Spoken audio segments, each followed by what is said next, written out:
विद्यार्थी मित्रमैत्रिणींनो, आपण कालच्या व्हिडिओमध्ये बघितलं की भारतीय शेतीचे अर्थव्यवस्थेमध्ये काय महत्त्व आहे किंवा काय भूमिका आहे, काय योगदान आहे, हे आपण कालच्या तासामध्ये बघितलं. आज आपण पाहणार आहोत जमिनीच्या उत्पादकतेमध्ये. आपल्याला टॉपिक पाहायचा आहे जमिनीच्या अल्प उत्पादकतेची कारणं. तर साधारणपणे आपण पाहतो की जमिनीच्या उत्पादकते संदर्भामध्ये जेव्हा आपल्या समोर विचार येतो तेव्हा आपण एक नजर भूसुधारणांवर सुद्धा टाकणं गरजेचं आहे की जमिनीमध्ये ज्या सुधारणा घडवून आणल्या जातात त्याला आपण भूसुधारणा असं म्हणतो.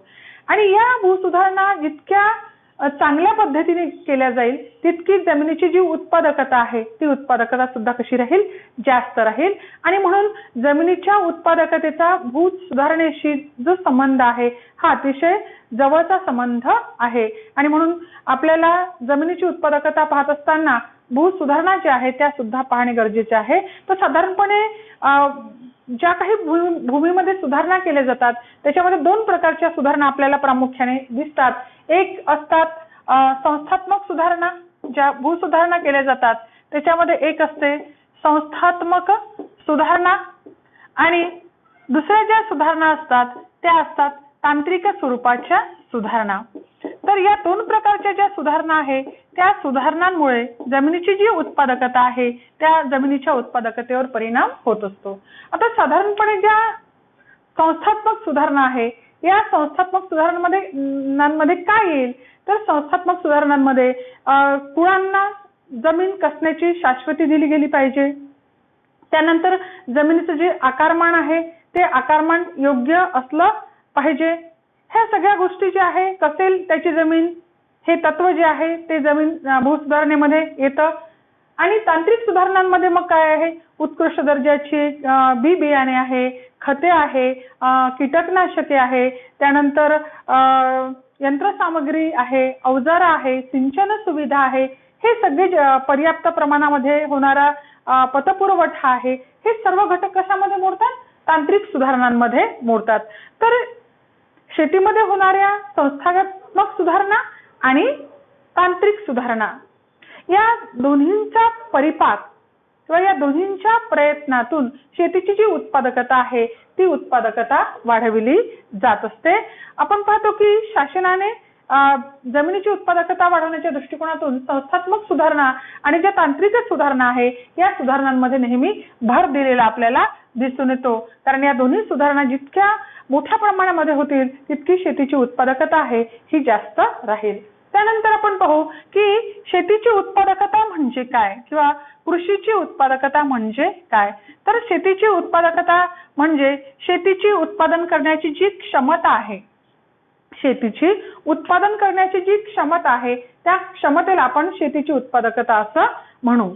तर साधारणपणे आपण शेतीची उत्पादकता पाहत असताना 1 हेक्टर जमिनीच्या क्षेत्रफळावर 1 हेक्टर जे जमिनीचं क्षेत्रफळ आहे ते 1 हेक्टर जमिनीमध्ये शेतमालाचं जेवढं उत्पादन होतं त्या उत्पादनाला काय म्हणू आपण, शेतीची उत्पादकता असं म्हणू. तर शेतीची उत्पादकता पाहत असताना 1 हेक्टर क्षेत्रामध्ये शेती जे काही उत्पादन होत असतं 1 हेक्टर क्षेत्रफळामध्ये जे काही उत्पादन होतं ते उत्पादन म्हणजेच काय राहील, शेतीची उत्पादकता राहील.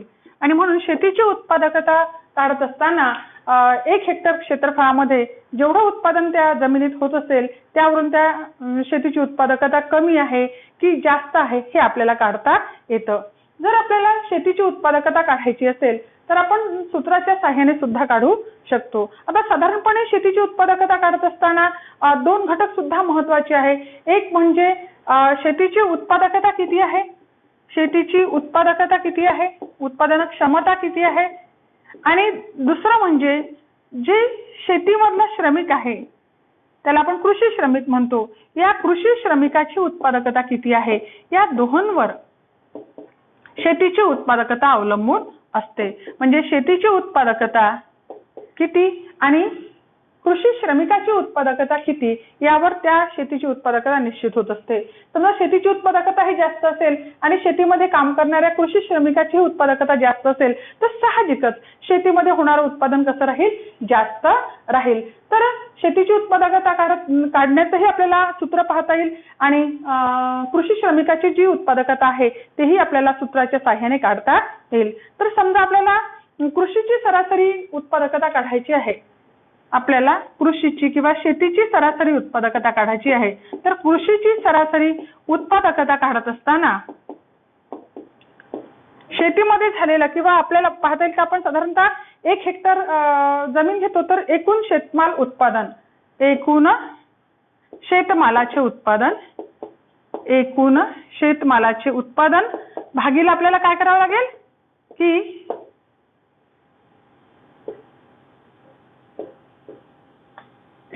एकूण शेतीचे क्षेत्रफळ, एकूण शेतीचे क्षेत्रफळ जे आहे ते जर आपण काढलं तर आपल्याला काय मिळणार आहे, शेतीची सरासरी उत्पादकता मिळणार आहे. शेतीची सरासरी उत्पादकता काढत असताना आपण एकूण शेतमालाचं उत्पादन भागीला एकूण शेतीचं जे क्षेत्रफळ आहे किंवा एकूण जी शेतजमीन आहे लागवडीखालील ते विचारात घ्यावं लागेल. समजा आपण उदाहरण घेऊ की 10 हेक्टर जमिनीवर 10 हेक्टर जमिनीचं क्षेत्रफळ आहे 10 हेक्टर जमिनीवर जर गव्हाचं उत्पादन जे आहे ते गव्हाचं उत्पादन जर 100 क्विंटल झालं, किती क्विंटल उत्पादन झालं, 100 क्विंटल गव्हाचं उत्पादन झालं तर आपल्याला सरासरी उत्पादकता काढता येईल की एकूण उत्पादन किती आहे, 100 क्विंटल गहू भागीला किती जमीन आहे, जमिनीचं लागवडीखालचं जे क्षेत्रफळ आहे, जमिनीचं एकूण जे लागवडीखालचं क्षेत्रफळ आहे ते आहे 10 हेक्टर.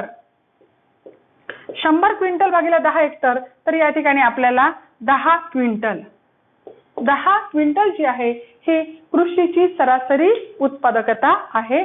म्हणजे प्रति हेक्टरी किती उत्पादन होतं गव्हाचं, सरासरी 10 क्विंटल उत्पादन शेतीमध्ये सरासरी झाल्याचं आपल्याला दिसून येतं. म्हणजे आपण या ठिकाणी कृषीची सरासरी उत्पादकता काढत आपल्याला सूत्राच्या साहाय्याने काढता येईल. त्यानंतर आपल्याला जर कृषी श्रमिकाची उत्पादकता काढायची असेल तर शेतमालाचं जे एकूण उत्पादन आहे, आता आपण दुसरं पाहू की कृषी श्रमिकाची उत्पादकता.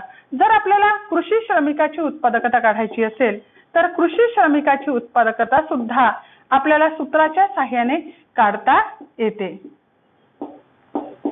कृषी श्रमिकाची उत्पादकता काढत असताना जे सूत्र आहे ते त्यामध्ये आपण काढू की शेतमालाचं जे एकूण उत्पादन आहे, शेतमालाचे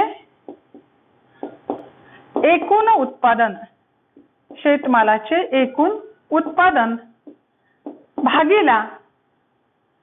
भागीला कृषी श्रमिकांची संख्या, कृषी श्रमिकांची संख्या. जर आपण या सूत्राच्या साहाय्याने एक उदाहरण पाहिलं तर आपल्याला श्रमिकाची उत्पादकता सुद्धा काढता येईल. इथे आपण उदाहरण घेऊ की समजा 10 श्रमिकांनी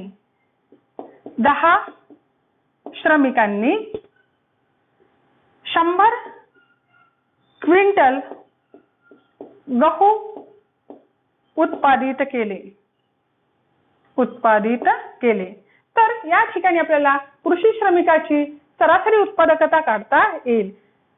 आपण शेतमालाचं एकूण उत्पादन घेऊ 100 क्विंटल गहू, याला भागीला किती श्रमिक आहे, 10 श्रमिक आहे. तर या ठिकाणी कृषी श्रमिकाची सरासरी उत्पादकता किती येईल, 10 क्विंटल गहू ही जी आहे ती श्रमिकाची सरासरी उत्पादकता येईल. तर अशा पद्धतीने शेतीची सरासरी उत्पादकता आणि श्रमिकाची सरासरी उत्पादकता, कृषी श्रमिकाची सरासरी उत्पादकता जितकी जास्त राहील तितका शेतीमध्ये येणारं जे उत्पादन आहे ते उत्पादन कसं राहील, जास्त राहील. आणि म्हणून हे दोन्ही घटक, शेतीची सरासरी उत्पादकता आणि कृषी श्रमिकाची उत्पादकता, या दोन्ही घटकावर सुद्धा शेती उत्पादन जे आहे ते अवलंबून असतं किंवा शेतीची उत्पादकता जी आहे ती अवलंबून असते. आता आपण मुख्य मुद्द्याकडे वळू. जमिनीच्या अल्प उत्पादकतेची कोणती कारणं आहेत? तर जमिनीच्या अल्प उत्पादकतेची जी विविध कारणं आहेत त्या विविध कारणांचा परामर्श जो आहे तो आपल्याला या प्रश्नामध्ये घ्यायचा आहे. तर जमिनीच्या अल्प उत्पादकतेची जी कारणं आहे त्या कारणांचा आपण या ठिकाणी विचार करू. तर जमिनीच्या अल्प उत्पादकतेचं पहिलं कारण आहे की शेतीवर लोकसंख्येचा अतिरिक्त भार. शेतीवर किंवा कृषीवर लोकसंख्येचा कसा भार आहे? लोकसंख्येचा अतिरिक्त भार आहे. म्हणजेच शेती क्षेत्रावर लोकसंख्या ही प्रमाणापेक्षा जास्त कार्य करताना दिसून येते.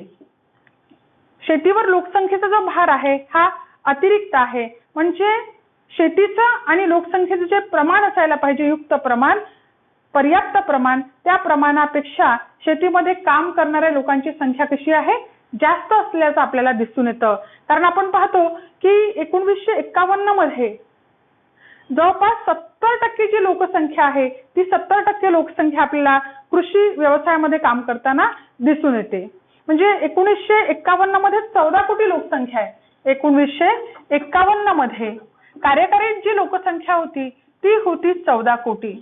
आणि या कार्यकारी लोकसंख्येमध्ये किंवा कार्यक्षम लोकसंख्येमध्ये कार्यकारी जी लोकसंख्या होती ती 14 कोटी लोकसंख्या जी आहे ती कार्यकारी लोकसंख्या दिसते. आणि या कार्यकारी लोकसंख्ये पैकी 9.7 कोटी लोकसंख्या ही शेती क्षेत्रावर 9.7 कोटी जी लोकसंख्या आहे ही आपल्याला शेती क्षेत्रावर विसंबून असल्याचं दिसतं. म्हणजे हे प्रमाण जर आपण पाहिलं तर जवळपास 70% जी लोकसंख्या आहे ही 70% लोकसंख्या आपल्याला कुठे दिसते? शेती क्षेत्रामध्ये कार्यरत असल्याचं दिसतं. म्हणजे ही झाली 1951 ची स्थिती. 2011 मध्ये जर आपण पाहिलं तर 2011 ची जी स्थिती आहे त्या 2011च्या स्थितीमध्ये जी कार्यक्षम लोकसंख्या होती ती 48 कोटी जी लोकसंख्या आहे ही कार्यकारी लोकसंख्या असल्याचं आपल्याला दिसतं. आणि या कार्यकारी लोकसंख्ये पैकी 26.50 कोटी जी लोकसंख्या आहे ही 26.50 कोटी लोकसंख्या आपल्याला कुठे दिसते? शेती क्षेत्रामध्ये काम करताना दिसून येते. हे प्रमाण जर आपण पाहिलं तर ते प्रमाण दिसतं आपल्याला 54.57%. 54.57% जी लोकसंख्या आहे ती आपल्याला शेती क्षेत्रामध्ये काम करताना दिसून येते. आता आपण जर बघितलं तर 1951 मध्ये 70% लोकसंख्या शेतीवर विसंबून होती. तर 2011 मध्ये ती लोकसंख्या 54.57% एवढी आपल्याला दिसते. आपण जर टक्केवारीचा विचार केला तर असं लक्षात येतं की शेतीमध्ये काम करणाऱ्या लोकांचं जे प्रमाण आहे किंवा टक्केवारी आहे ती कशी झाली आहे? कमी झाली. 70% वरून ती किती झाली? 54.57% झाली. पण आपण इकडे लोकसंख्येचा विचार करू किंवा लोकांचा विचार करू, शेतीमध्ये काम करणाऱ्या लोकांचा विचार करू तर असं दिसतं की 51 मध्ये 9.7 कोटी लोकसंख्या शेतीमध्ये कार्यरत होती. तर 2011 मध्ये 26.50 कोटी लोकसंख्या शेतीमध्ये काम करताना दिसते. म्हणजे टक्केवारी जरी घटली तरी शेतीमध्ये काम करणाऱ्या लोकांचं जे लोकांची जी संख्या आहे ती संख्यात्मक वाढ मात्र आपल्याला झालेली दिसून येते. आणि म्हणून लोकसंख्येचा जो अतिरिक्त भार आहे शेतीवर तो अतिरिक्त भार दिवसेंदिवस आपल्याला पडलेला दिसून येतो. कारण काय की कुठलंही उपजीविकेचं साधन नसेल तर मग अशा वेळी शेतीमध्ये सगळ्यांचा शेती करण्याकडे कल असतो आणि त्यामुळे शेतीचं काय होतं की वारसा हक्क कायद्याने उपविभाजन होतं, अपखंडन होतं, लहान लहान तुकडे जे आहेत ते शेतीचे पडतात. आणि त्यामुळे लोकसंख्येचा जो अत्यधिक भार आहे तो अत्यधिक भार जो आहे, अतिरिक्त भार जो आहे तो आपल्याला कुठे दिसतो? शेती क्षेत्रावर पडलेला आपल्याला दिसून येतो. आणि म्हणून हे पहिलं कारण आहे, भारतीय शेतीच्या अल्प उत्पादकतेचं पहिलं कारण आहे. त्यानंतर दुसरं आपण पाहू की शेतीचा जो आकार आहे तो शेतीचा आकार हा आपल्याला लहान दिसतो. शेतीचा जो आकारमान आहे हे शेतीचं आकारमान आपल्याला कसं दिसतं?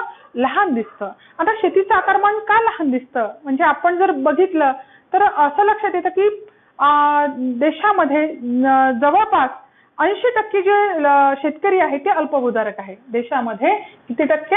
80% जे शेतकरी आहे ते कसे दिसतात? हे अल्पभूधारक दिसतात. अल्पभूधारक म्हणजे काय? तर अल्पभूधारक म्हणजे ज्या शेतकऱ्यांजवळ 2 हेक्टर पेक्षाही कमी जमीन आहे, ज्या शेतकऱ्यांजवळ 2 हेक्टर पेक्षाही कशी जमीन आहे? कमी जमीन आहे, त्याला आपण अल्पभूधारक शेतकरी असं म्हणतो. तर साधारणपणे आपल्या देशामध्ये अल्पभूधारक शेतकऱ्यांचं जे प्रमाण आहे हे आपल्याला 80%च्या जवळपास दिसतं. आणि त्यातही 2 हेक्टर पेक्षा कमी म्हणजे प्रमाण जे आहे म्हणजे 1 हेक्टर पेक्षाही कमी ज्यांच्याजवळ शेती आहे असेही शेतकरी जास्त आहे. म्हणजे अल्पभूधारक शेतकऱ्यांमध्ये पुन्हा आपल्याला अत्यल्प भूधारक शेतकरी सुद्धा दिसतात. म्हणजे ज्यांच्याजवळ 1 हेक्टर पेक्षाही कमी जमीन आहे त्याला आपण अत्यल्प भूधारक असं म्हणतो. म्हणजे 80% लोक हे अल्पभूधारक आहे ज्यांच्याजवळ 5 एकर किंवा 2 हेक्टर पेक्षा कमी जमीन आहे. आणि त्यातही अल्पभूधारकांमध्येही सुद्धा 1 हेक्टर पेक्षाही कमी जमीन म्हणजे 2.5 एकरापेक्षाही कमी जमीन असणाऱ्यांचं प्रमाण दिसतं, त्याला आपण अल्पभूधारक असं म्हणतो. तर त्यामुळे काय होतं की या शेतीच्या लहान आकारमानामुळे शेतीमध्ये वेगवेगळ्या सुधारणा करणं परवडत नाही. जसं शेतीमध्ये विहीर खोदणे आहे, कुंपण घालणे आहे किंवा यंत्रसामुग्री खरेदी करणे आहे किंवा बैलजोडी जी आहे ती बैलजोडी विकत घेणे आहे, उच्च दर्जाचं तंत्र वापरणे आहे, यंत्रसामग्रीचा वापर करणे आहे, बियाणं, खतं, हे सगळ्या ज्या गोष्टी आहे ह्या केव्हा परवडतात? जेव्हा आकारमान शेतीचं मोठं असेल तर तेव्हा ह्या सगळ्या गोष्टी परवडतात. परंतु आकारमान जर अनार्थिक असेल किंवा छोटं आकारमान शेतीचं असेल तर अशा वेळी शेतीमध्ये या सर्व सुधारणा घडवून आणणे शक्य होत नाही. आणि त्यातही अल्पभूधारक शेतकरी किंवा अत्यल्प भूधारक शेतकरी असल्यामुळे त्यांचं उत्पादन कमी आहे आणि त्यामुळे या सगळ्या ज्या सुधारणा आहे त्या सुधारणा त्याला शेतीमध्ये करणं शक्य होत नाही. साहजिकच जेव्हा उत्पादन घटकांवर म्हणजे आदानांवर होणारा खर्च जर कमी असेल तर जे प्रदान आहे किंवा जे आउटपुट आहे, जे येणारं उत्पादन आहे ते उत्पादन सुद्धा साहजिकच कसं राहणार आहे? कमी राहणार आहे. आणि म्हणून शेतीचा लहान जो आकार आहे त्या आकारमानामुळे सुद्धा शेतीमध्ये आपल्याला उत्पादकता कशी दिसते? कमी असल्याचं आपल्याला दिसून येते. त्यानंतर तिसरं आहे की शेती ही मान्सूनवर अवलंबित्व आहे. शेतीचं जे अवलंबित्व आहे हे कशावर दिसतं आपल्याला? मान्सूनवर असल्याचं आपल्याला दिसतं. मान्सूनला भारतीय शेतीचा भाग्य विधाता असं म्हणतात. कारण शेतीमध्ये पाणी जोपर्यंत व्यवस्थित मिळणार नाही शेतीला तोपर्यंत शेती उत्पादन जे आहे ते वाढणार नाही. योग्य प्रमाणामध्ये योग्य वेळी पाणी पुरवठा जर शेतीला मिळाला तर शेती उत्पादनात वाढ होईल. पण आपण पाहतो की भारतीय शेतीमध्ये सिंचन सुविधा जी आहे ती अतिशय कमी जमिनीवर आपल्याला असल्याचं दिसतं. आणि जास्तीत जास्त जमीन ही कशी आहे? कोरडवाहू जमीन आहे. आणि कोरडवाहू जमीन असल्यामुळे काय होतं की त्यावर फक्त आपल्याला कोणती पिकं घेता येतात? खरीपाची पिकं घेता येतात. आपल्याला रब्बी हंगामातली जी पिकं आहे ती घेता येत नाही. आणि सिंचन सुविधा वाढत जाऊन जवळपास आता एकूण जे क्षेत्रफळ आहे त्यामध्ये 45% क्षेत्रफळ आपल्याला जे सिंचन व्याप्त दिसत असलं तरी सुद्धा पूर्ण वर्षभर त्या सिंचन सुविधा जी आहे ती शेतामध्ये राहील असंही सांगता येत नाही. कारण निसर्गाचा पाऊस पडला तर तुमच्या जे काही पाण्याचे जे सोर्सेस आहे त्याला काय राहील? पाणी राहील. मग विहीर असेल, बोरवेल असेल किंवा तलाव असेल, नद्या असेल, तर या सगळ्यांना पाणी केव्हा राहील? जेव्हा निसर्गाचं पाणी येईल तेव्हा. आणि अलीकडे ऋतुचक्र सातत्याने आपल्याला बदलताना दिसतं आणि त्यामुळे काय होतं की हे सगळे जे पाण्याचे सोर्सेस आहे याला सुद्धा पूर्ण वर्षभर पाणी राहील असं सांगता येत नाही. आणि त्यामुळे काय होतं की मान्सूनवर शेतीचं अवलंबित्व आहे. सिंचनाच्या ज्या सुविधा आहेत त्याही पुरेशा नाही. त्यामुळे जे मॅक्सिमम शेतकरी आहे, कोरडवाहू शेती करणारे जे शेतकरी आहे त्यांना फक्त एका पिकावर समाधान मानावं लागतं. तर दुबार आणि तिबार पिकं सिंचन सुविधे अभावी हे कोरडवाहू शेतीमध्ये घेता येत नाही. आणि जे काही उलिताच्या सुविधा आहे त्यामध्ये जर पाणीचा पुरवठा पुरेसा नसेल तरी सुद्धा आपल्याला मोठ्या प्रमाणावर लागवड जी आहे ती ओलिताच्या शेतीमध्येही करता येत नाही आणि त्यामुळे काय होतं की शेतीची जी उत्पादकता आहे ती आपल्याला कमी असल्याचं दिसतं. कधी ओला दुष्काळ पडलेला दिसतो, कधी कोरडा दुष्काळ जो आहे तो पडलेला दिसतो आणि जर असे अस्मानित संकट वारंवार जर शेतीवर आले तर निश्चितच शेतीची उत्पादकता जी आहे ती कशी दिसते आपल्याला कमी असल्याचं दिसून येतं आणि त्यामुळे हाही एक आपल्याला शेतीच्या अल्प उत्पादकतेचं काय सांगता येईल कारण सांगता येईल. त्यानंतर सिंचन सोयीची कमतरता हा आपण पाहिलंच याच्यामध्ये की सिंचन ज्या सोयी आहे या सिंचन सोयींची सुद्धा कमतरता आपल्याला दिसते. आपण जसं आपल्या शरीरामध्ये संबंध शरीराला रक्त पुरवठा करण्यासाठी रक्तवाहिन्यांचं जाळं आहे, तसंच पाणी म्हणजे पिकाचं प्राण असतं आणि त्यामुळे जोपर्यंत शेतीमध्ये जलवाहिन्यांचं जाळं राहणार नाही तोपर्यंत पिकांचं योग्य पोषण होणार नाही किंवा शेतीला मुबलक पाणी पुरवठा होणार नाही. म्हणून शरीरामध्ये जसं रक्तवाहिन्यांचं जाळं महत्वाचं आहे तसंच शेतीमध्ये सुद्धा जलवाहिन्या ज्या आहेत त्या जलवाहिन्यांचं जाळं महत्वाचं असतं आणि नेमकं सिंचन सुविधा जर कमी असेल तर आपण आताच पाहिलं की सिंचन सुविधेच्या कमतरतेमुळे आपल्याला शेतीमध्ये दुबार तिबार पिकं जी आहेत ती घेता येत नाही आणि त्यामुळे उत्पादन जे आहे ते कमी राहतं. म्हणून सिंचन सोयीची कमतरता असल्यामुळे देखील शेतीची उत्पादकता जी आहे ती आपल्याला कशी दिसते कमी असल्याचं दिसून येतं. म्हणून सिंचन सोयीची कमतरता हे सुद्धा शेतीच्या अल्प उत्पादकतेचे काय आहे कारण आहे. त्यानंतर अपर्याप्त पतपुरवठा. अपर्याप्त पतपुरवठा म्हणजे शेतीला ज्या प्रमाणामध्ये कर्ज पुरवठ्याची पतपुरवठ्याची गरज आहे त्या प्रमाणामध्ये कर्ज पुरवठा न होणे त्याला म्हणतो आपण अपर्याप्त पतपुरवठा. आपण पाहतो की साधारणपणे शेतकरी जो आहे या शेतकऱ्याचं सगळी भिस्त जी आहे ती निसर्गावर आहे आणि त्यामुळे निसर्गाची जर अनुकूलता असेल तर उत्पादन चांगलं होतं आणि पुढचा हंगाम जो आहे तो पुढच्या हंगामासाठी त्याला लागवडीसाठी जे पैसा आहे तो पैसा त्याच्याजवळ राहू शकतो. परंतु शेती हंगाम जर प्रतिकूल राहिला निसर्ग जर प्रतिकूल राहिला तर शेती उत्पादनात घट होते आणि मग त्याला शेतीच्या लागवडीसाठी कर्ज काढावं लागतं. आपण पाहतो की अगदी शासकीय स्तरावर विविध पतपुरवठ्याचे जे सोर्सेस आहे ते सोर्सेस उभे राहिलेले आहे. विविध स्रोत आहेत त्या संस्थागत स्रोतांमध्ये विविध बँका आहे पतपुरवठा आहे ह्या शेतीला कर्ज पुरवठा करतात. परंतु ज्या प्रमाणात ज्या वेळी ज्या दराने कर्ज पुरवठा शेतकऱ्यांना व्हायला पाहिजे त्या प्रमाणामध्ये त्या वेळेला कर्ज पुरवठा शेतीला होत नाही आणि म्हणून योग्य वेळी योग्य प्रमाणात योग्य दराने कर्ज पुरवठा होत नसल्यामुळे सुद्धा काय होतं की शेतीचा जो हंगाम आहे किंवा शेतीच्या जे काही वेळापत्रक आहे त्या वेळापत्रकामध्ये सुद्धा काय होते डिस्टर्बन्स येतो किंवा त्या वेळापत्रकामध्ये अडचण निर्माण होते आणि त्यामुळे सुद्धा त्याचा परिणाम जो आहे तो शेती उत्पादनावर होत असतो आणि म्हणून अपर्याप्त पतपुरवठा हे सुद्धा आपल्याला शेतीच्या अल्प उत्पादकतेचं कारण सांगता येईल. त्यानंतर उत्पादनाचं जे तंत्र आहे ते उत्पादनाचे जुने तंत्र उत्पादनाचे जे तंत्र दिसते आपल्याला ते उत्पादनाचे तंत्र सुद्धा कसे आहे जुने तंत्र आपल्याला दिसते. आपण पाहतो की कालही शेतीकडे बघण्याचा जो शेतकऱ्यांचा दृष्टिकोन होता की शेती म्हणजे उदरनिर्वाहाचं एक साधन आहे, शेती हे उपजीविकेचं साधन आहे. हा जो परंपरागत दृष्टिकोन होता त्या दृष्टिकोनातून अजूनही बरेचसे शेतकरी बाहेर आलेले नाही. जे अत्यल्प भूधारक आहे अल्पभूधारक आहे ह्या शेतकऱ्यांनी जे काही शेतामध्ये उत्पादन होतं ते सगळ्याच्या सगळं जवळपास मॅक्सिमम जे उत्पादन आहे ते आपल्या घरगुती वापरासाठी उपभोगासाठीच वापरलं जातं. विक्री योग्य जे आधिक्य आहे ते फारसं त्या शेतीमध्ये राहत नाही आणि जे तंत्र ते वापरतात ते साधारणतः जे परंपरागत किंवा जुनाट तंत्र आहे त्या जुनाट तंत्राचाच वापर शेतीमध्ये केला जातो. ह्याचं कारण असं आहे की भांडवलाची कमतरता आहे. पुरेसा पैसा या विविध सोयी सुविधा करण्यासाठी शेतीमध्ये जो पैसा पाहिजे तो पैसा या शेतकऱ्यांजवळ पुरेशा प्रमाणामध्ये नाही आहे आणि त्यामुळे उपलब्ध असूनही तंत्रज्ञान उपलब्ध आहे परंतु त्या तंत्रज्ञानाच्या वापरासाठी लागणारं जे भांडवल आहे ते भांडवल मात्र शेतकऱ्याजवळ नाही आणि त्यामुळे काय होतं की पुरेशा भांडवला अभावी पैशा अभावी ज्या सोयी शेतीमध्ये करायची त्याला इच्छा आहे, परंतु पैशा अभावी त्या सोयी त्याला करता येत नाही. त्यामुळे तो काय करतो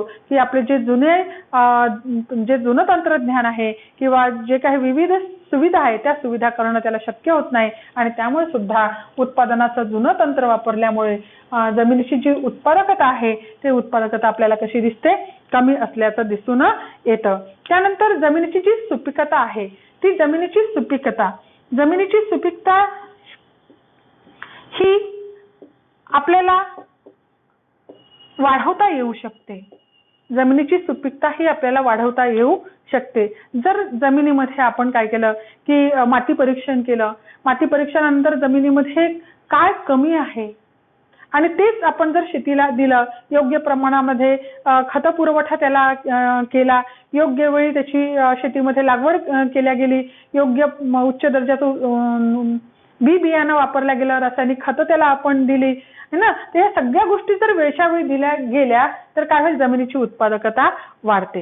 म्हणजे एखादी साधारण जमीन जरी असेल परंतु त्या साधारण जमिनीला सुद्धा आपण सुपीक जमीन बनवू शकतो. त्यामध्ये वेगवेगळ्या प्रकारची जी खतं आहेत त्या खतांचा भरणा करून या सगळ्या गोष्टी आपल्याला शेतीची उत्पादकता वाढवण्यासाठी पुरेशा ठरू शकतात. परंतु जमिनीची सुपीकता वाढवण्यासाठी जे काही शेतीला द्यायला पाहिजे ते पैशाच्या अभावी शेतकरी देऊ शकत नाही. उलट काय होतं की वारंवार त्याच्यामध्ये आपण लागवड करतो, लागवडीमध्ये पिकाच्या पोषणासाठी जे काही शेतीमधले द्रव्य असतात ती द्रव्य पिकाच्या पोषणासाठी वापरली जातात आणि मग ती द्रव्य आपल्याला पुढच्या पिकाच्या लागवडीपूर्वी ते द्रव्य पुन्हा त्या शेतीला द्यायला पाहिजे, परंतु ते शक्य होत नाही आणि त्यामुळे काय होतं की जमिनीची जी सुपीकता आहे ती सुपीकता दिवसेंदिवस मग काय होते, कमी कमी होत जाते आणि परिणामतः जमीन जास्त सुपीक तर उत्पादकता जास्त आणि सुपीकता कमी असेल तर उत्पादकता कमी. आणि म्हणून वारंवार वापर करूनही जर जमिनीमध्ये आपण भरणा केला नाही, योग्य प्रमाणामध्ये खतांचा भरणा केला नाही तर जमिनीची सुपीकता कमी होते आणि म्हणून उत्पादकता जी आहे ती उत्पादकता सुद्धा कशी दिसते, आपल्याला कमी झाल्याचं दिसून येते. त्यानंतर महागडी शेती आदाने, जी शेतीची महागडी शेती आदाने म्हणजे जी काही उत्पादनासाठी लागणारे घटक आहेत, उत्पादनाचे जे विविध घटक आहेत त्याच्यामध्ये बी बियाणे आहे, खते आहे, कीटकनाशके आहे ना, तर किंवा कृषी पंप आहे किंवा ज्या काही अवजार आहे, यंत्रसामग्री आहे, ही सगळी याला आपण कृषी आदाने असं म्हणतो.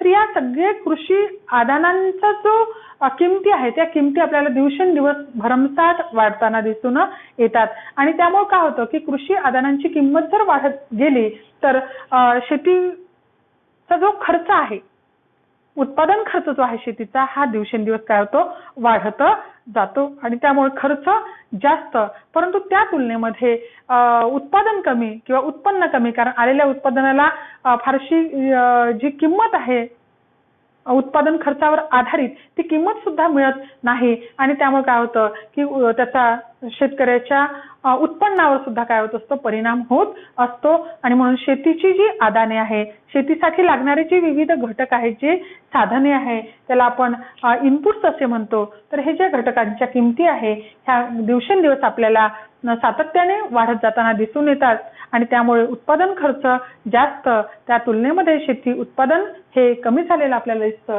आणि त्यामुळे सुद्धा खर्च जास्त आणि उत्पन्न कमी अशी स्थिती निर्माण झालेली दिसते. म्हणून जमिनीच्या ते सुद्धा एक अल्प उत्पादकतेचं आपल्याला काय सांगता येईल, कारण सांगता येईल. त्यानंतर शेतीकडे पाहण्याचा जो दृष्टिकोन आहे, शेतीकडे पाहण्याचा जो दृष्टिकोन आहे हा दृष्टिकोन अजूनही आपल्याला बदललेला दिसत नाही. शेतीकडे पाहण्याचा जो दृष्टिकोन असायला पाहिजे की शेती हा एक व्यवसाय आहे, शेती हा काय आहे, व्यवसाय आहे, ते उदरनिर्वाहाचं साधन नाही. आणि मग शेती हा जर व्यवसाय आहे तर त्याच्याकडे पाहताना व्यावसायिक दृष्टीनेच पाहिलं पाहिजे. जे काही व्यवसायाची तत्वे असतात ती तत्वे आपण शेतीमध्ये स्वीकारली पाहिजे. परंतु आजही अल्पभूधारक शेतकरी आहे, अत्यल्पभूधारक शेतकरी आहे, यांचा जो शेतीकडे पाहण्याचा दृष्टिकोन आहे हा कसा आहे, हा उदरनिर्वाहाचं साधन म्हणून अजूनही त्या शेतीकडे पाहिलं जातं आणि म्हणून काय होतं की शेतीमध्ये जी व्यावसायिक तत्वे रुजायला पाहिजे ती व्यावसायिक तत्वे अजूनही रुजलेली आपल्याला दिसून येत नाही. शेती हा व्यवसाय आहे, शेती शास्त्र आहे आणि ती शास्त्रीय पद्धतीने केली पाहिजे. आपण एखादा कुठलाही व्यवसाय जेव्हा करतो किंवा कुठलीही गोष्ट जेव्हा आपण करतो तेव्हा त्याचं शास्त्रोक्त ज्ञान आपण घेतो. पण आपण शेती करताना पाहतो की शेतीचं कोणतंही आपण पदवी म्हणा किंवा कोणतंही शास्त्रोक्त ज्ञान म्हणा ते ज्ञान न घेता बरेचसे जे निरक्षर आहेत किंवा जे कमी शिकलेले लोक आहेत ते शेतीकडे वळलेले आपल्याला दिसून येतात. वास्तविक पाहता शेती जर शास्त्र आहे, शेती जर व्यवसाय आहे तर शेतीसाठी सुद्धा आपण कृषी पदवी घेतली पाहिजे, जेणेकरून आपल्याला एक शेतीचं शास्त्रोक्त ज्ञान प्राप्त होईल. पण तसं होत नाही आणि म्हणून शेतीकडे पाहण्याचा जो दृष्टिकोन आहे त्या दृष्टिकोनामुळे सुद्धा शेतीची उत्पादकता आपल्याला काय दिसते, कमी असल्याचं दिसून येते. त्यानंतर सदोष विपणन व्यवस्था, जी विपणन व्यवस्था आहे ही सुद्धा आपल्याला सदोष स्वरूपाची दिसते.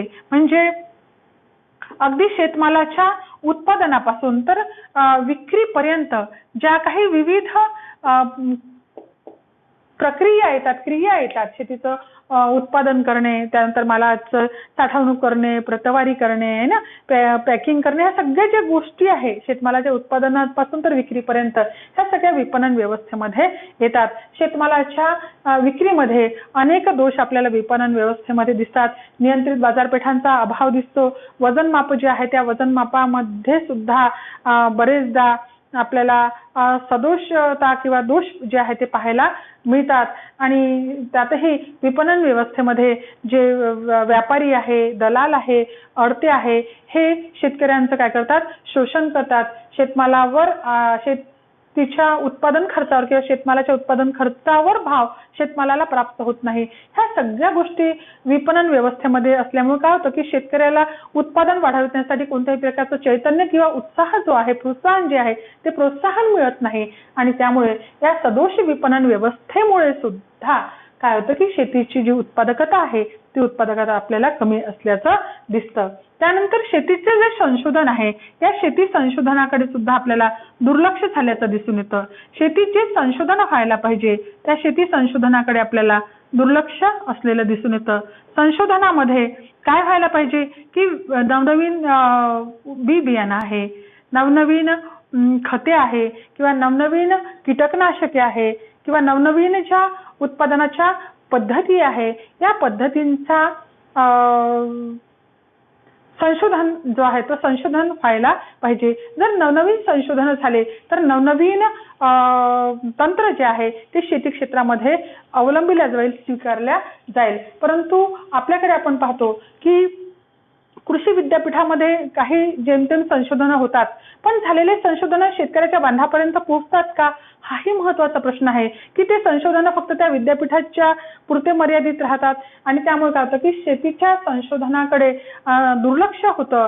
शेतकऱ्यांना वेगवेगळ्या जे संशोधन आहे त्याची माहिती मिळायला पाहिजे, त्यासाठी शेतकऱ्यांचे मेळावे घ्यायला पाहिजे, प्रशिक्षण शिबिरं घ्यायला पाहिजे, त्यांच्यासाठी विविध कार्यशाळा घ्यायला पाहिजे की जेणेकरून जे काही नवीन आलेलं आहे ते सगळ्या नवीन गोष्टी शेतकऱ्यापर्यंत पोहोचतील. परंतु या सगळ्या गोष्टीकडे काय होतं, दुर्लक्ष होतं. आणि कारण विकसित जे देश आहे त्यामध्ये शेती संशोधनावर फार मोठा प्रचंड प्रमाणामध्ये खर्च केला जातो, पण तो खर्च अजूनही आपल्याकडे होत नाही. संशोधन कार्याकडे शेतीच्या अजूनही दुर्लक्ष झालेलं दिसतं. परिणामतः काय होतं की शेतीची जी उत्पादकता आहे त्यावर त्याचा काय होतो, परिणाम होतो. त्यानंतर शेतमालाला जो भाव मिळाला पाहिजे तो शेतमालाला जो भाव मिळाला पाहिजे तो रास्त भाव मिळत नाही. शेतमालाला रास्त भाव नाही किंवा शेतमालाला रास्त किंमत नाही. जो काही उत्पादन खर्च शेतकऱ्याला येतो त्याच्या ऍटलिस्ट 1.5 पट तरी त्याला काय मिळायला पाहिजे, किंमत त्याच्या वस्तूला मिळायला पाहिजे. परंतु बरेचदा काय होतं की शेतमालाला अगदी कवडीमोल भाव मिळतो, म्हणजे उत्पादन खर्च जास्त परंतु मिळणारी किंमत ही कशी असते, अतिशय कमी असते. त्यामुळे शेतकऱ्याला बरेचदा आपण पाहतो की ज्या नाशवंत वस्तू आहेत त्या नाशवंत वस्तू जसं टमाटर आहे, मेथी आहे किंवा पालेभाज्या आहे, फळं आहे, अशा वस्तू तो विकायला आणतो, परंतु त्याला योग्य भाव मिळत नाही. आणि योग्य भाव मिळत नसल्यामुळे बरेचदा तो काय करतो की आलेला जे त्याला लागणारा जो खर्च आहे, वाहतुकीचा खर्च आहे, माल आणण्यासाठी जो काही तो कार्टिंगचा त्याला खर्च येतो तोही त्याचा भरून निघत नाही. तो तसाच माल आपला बाजारात टाकून देतो आणि निघून जातो. अशी स्थिती जी आहे ती अशी स्थिती आपल्याला दिसते आणि म्हणून शेतमालाला योग्य भाव जो आहे तो दिसत नाही. आणि त्यातही आपण पाहिलं असेल की कोविड-19च्या काळामध्ये तर शेतकऱ्याच्या शेतमालाला कधी कधी अगदी कवडीमोल भाव आपण दिसतो. की आपण टरबूज पाहिलं असेल की अगदी आपल्या अशा मोठ्या मोठ्या शहरामध्ये टरबूजच्या गाड्या यायच्या आणि अगदी तो 20 रुपयाला 2 मोठे मोठे टरबूज देऊन द्यायचा ना. म्हणजे कारण त्याला कमी वेळात तो माल विकावा लागत होता. 9 नंतर 10 नंतर कधी जी काही बाजारपेठेची वेळ असेल त्यानंतर त्याला तो माल विकता येत नव्हता. म्हणून तो कसा तरी आलेला माल आपला पटपट विकला गेला पाहिजे म्हणून जसा आला तशा किमतीला त्याने विकला. त्याचा भाव सुद्धा निघाला नाही. फुलशेती तर पूर्ण वाया गेली कारण सगळे लग्न कार्य जे असेल किंवा अन्य सर्व कार्य आहे ती अगदी रखडलेली होती आणि त्यामुळे फुलं शेती करणाऱ्या शेतकऱ्यांचं सुद्धा अतोनात नुकसान या काळामध्ये झालेलं आपल्याला दिसतं. तर सांगण्याचं तात्पर्य हे आहे की शेतमालाला रास्त भाव मिळाला पाहिजे, योग्य भाव मिळाला पाहिजे, उत्पादन खर्चावर भाव मिळाला पाहिजे. पण तो मिळत नसल्यामुळे सुद्धा बरेचदा काय होतं की शेतकऱ्याला शेती करत असताना जी अनिश्चितता आहे त्या अनिश्चिततेमुळे सुद्धा तो ती जोखीम जी आहे ती जोखीम स्वीकारायला पाहत नाही आणि मग जे आहे त्याच्यामध्ये तो समाधान मानण्याचा प्रयत्न करतो. त्यामुळे सुद्धा शेती उत्पादन जे आहे किंवा शेतीची उत्पादकता जी आहे अल्प उत्पादकता असल्याचं आपल्याला दिसून येतो. त्यानंतर शेतकऱ्याच्या ज्या कौटुंबिक जबाबदाऱ्या आहे त्या कौटुंबिक जबाबदाऱ्यांमुळे सुद्धा बरेचदा शेती उत्पादन जे आहे ते कमी झालेलं आपल्याला दिसतं. तर कौटुंबिक जबाबदाऱ्यांमध्ये प्रमुख जबाबदाऱ्या असतात की मुलामुलींचं शिक्षण आहे, लग्न आहे, घरी म्हाताऱ्यांचं आजारपण आहे किंवा अचानक येणारे जे विविध घटना आणि प्रसंग आहे त्या सगळ्या गोष्टींसाठी शेतकऱ्याला नेहमी सज्ज राहावं लागतं किंवा तयार राहावं लागतं. आकस्मिक ज्या घटना घडतात त्यामुळे काय होतं कधी त्याचं पूर्ण जे बजेट असतं वर्षभराचं ते बजेट बिघडून जातं. त्यातही आपण बरेचदा म्हणजे त्यातही आपण पाहतो की शेतीचा जो हंगाम आहे तो साधारणपणे आपण पाहतो की जून जुलैमध्ये जो लागवडीचा वेळ असतो आणि त्याच वेळेमध्ये काय असतं की मुलांच्या ऍडमिशन जे आहे त्या ऍडमिशन सुद्धा असतात. म्हणजे मुलांची प्रवेश फी भरणं, मुलांच्या ट्युशन्स लावणं, मुलांना ड्रेस घेणं, पुस्तकं घेणं, ह्या सगळ्या शैक्षणिक काम आणि शेतीचं दोन्ही विषय अजेंड्यावरचेच विषय असतात. आणि या दोन्ही अजेंड्यावरच्या विषयामध्ये मग बरेचदा काय होतं की तो शिक्षणाला जास्त प्राधान्यक्रम देतो आणि मग त्याला ज्या प्रमाणामध्ये त्यांनी शेतीच्या बी बियाणांवर, खतावर किंवा कीटकनाशकांवर जो खर्च त्यांनी करायला पाहिजे होता तो त्या प्रमाणामध्ये करू शकत नाही. कारण त्याचं बजेट जे आहे ते कोलॅप्स होऊन जातं त्या काळामध्ये आणि त्यामुळे ह्या सर्व कौटुंबिक जबाबदाऱ्या पार पाडत असताना सुद्धा शेतीकडे मग काय होतं त्याचं दुर्लक्ष होतं किंवा प्राधान्यक्रम देताना तो थोडा शिक्षणाकडे प्राधान्यक्रम देतो किंवा अन्य एखाद्या वेळेस घटना घडली तर त्याला खर्च त्याचा करावा लागतो आणि त्यामुळे शेतीचं बजेट बिघडतं. तर या कौटुंबिक जबाबदाऱ्यांमुळे सुद्धा परिणाम जो आहे शेतीच्या उत्पादनावर होतो आणि म्हणून जमिनीच्या किंवा कृषीच्या अल्प उत्पादकतेची ही सर्व काय आहेत कारणं असल्याचं आपल्याला दिसून येतं. तर भारतीय शेतीच्या अल्प उत्पादकतेची जी काही विविध कारणं आहेत त्या विविध कारणांचा परामर्श आपण या ठिकाणी घेतलेला दिसतो. जे विकसित देश आहे त्या विकसित देशामध्ये मात्र ज्या विविध सुविधा आहे, ज्या विविध सेवा आहे, संस्थात्मक सुधारणा आहे, तांत्रिक सुधारणा आहे या अगदी मोठ्या प्रमाणामध्ये दिसून येतात आणि म्हणून जे आपण विकसित किंवा प्रगत देश आहे त्या देशामधली जी कृषी उत्पादकता आहे ती भारताच्या शेतीपेक्षा किंवा भारतीय शेती उत्पादकतेपेक्षा फार जास्त असल्याचं आपल्याला दिसून येतं. परंतु कृषी प्रधान देश आपण एकीकडे म्हणत असलो तरी सुद्धा अजूनही शेतीची जी उत्पादकता आहे ती उत्पादकता मात्र आपली कशी दिसते अल्प स्वरूपाची असल्याचं दिसून येते. तर हे सगळे जे कारणं आहेत ही कारणं शेतीच्या अल्प उत्पादकतेची कारणं आहेत ही आपण आज बघितली आणि आपण पुढच्या तासामध्ये पुढच्या व्हिडिओमध्ये पाहणार आहोत की शेतीच्या जी उत्पादकता आहे ती वाढवण्यासाठी कोणकोणते उपाययोजना केल्या जाव्यात. अल्प उत्पादकतेची कारणं आपण पाहिली, परंतु जर आपल्याला उत्पादकता वाढवायची असेल तर कोणकोणती उपाययोजना ज्या आहे त्या उपाययोजना शेतीमध्ये केल्या जाव्यात की जेणेकरून उत्पादकता वाढेल. तर त्या कारणांचा परामर्श आपण पुढच्या व्हिडिओमध्ये घेऊ आणि या ठिकाणी आज आपण थांबू.